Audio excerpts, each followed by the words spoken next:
Gav, exciting game, had just about everything, and it's good to get the win in the end. Yeah, win on penalties. We should have won over 90 minutes. That's disappointing, but I thought it was a really pleasing performance. How we approached the game, how we started the game, scored 3 good goals. We're disappointed not to win over 90 minutes, but credit to the boys to get rid of that disappointment and win on penalties. So we take some comfort from that. Although, 3-1 up with 15 minutes at home, you expect to win. But lots of positives, lots of individual pleasing performances, and lots of pleasing attitude how we approached the game, how we started the game. I know we said that, but that was important after the weekend, and hopefully, some of them feel good after the night and kind of push themselves into first team clubs. You mentioned it to the radio as well. That last 10 minutes, that's part of the learning curve, isn't it? It is. You got to learn fast. We happened to us a couple of times last year. Hopefully we're learning, and hopefully when we're getting them positions this season, that won't happen again. Lots of different reasons. They made subs, we made subs. Lads haven't been playing. It can be loads of different reasons. We should have been 4 or 5-1 up. The lad puts it in top corner, so you can look into things too much. Overall, pleasing performance, and a good spectacle for all the doubters that this competition has. I thought it was a good spectacle tonight.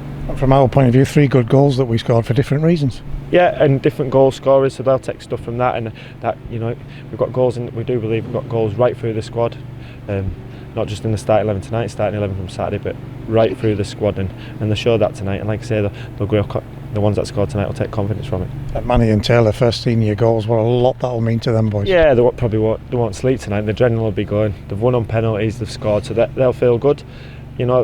Taylor wasn't in the squad Saturday, scores a winning penalty and scores tonight and plays a full game, and that's football and the highs and lows, and I'm sure he'll be in the game a long time, but that's something you have to learn to cope with. But right through, I thought Jack Armour, you don't forget, he's a young lad. I thought he was excellent tonight and scored a good penalty, and sometimes we don't give him credit. He's almost grown into a man.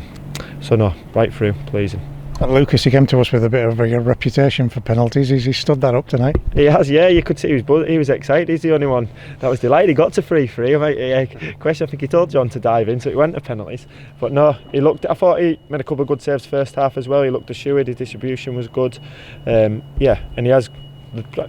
We did practice penalties yesterday, so that's why the ones that took them, because we had a plan for it, and Lucas has practiced loads and loads, as does Maggers, for these occasions. So I'm pleased for the ones that scored, and pleased for Lucas for saving them, for the practice they put into it.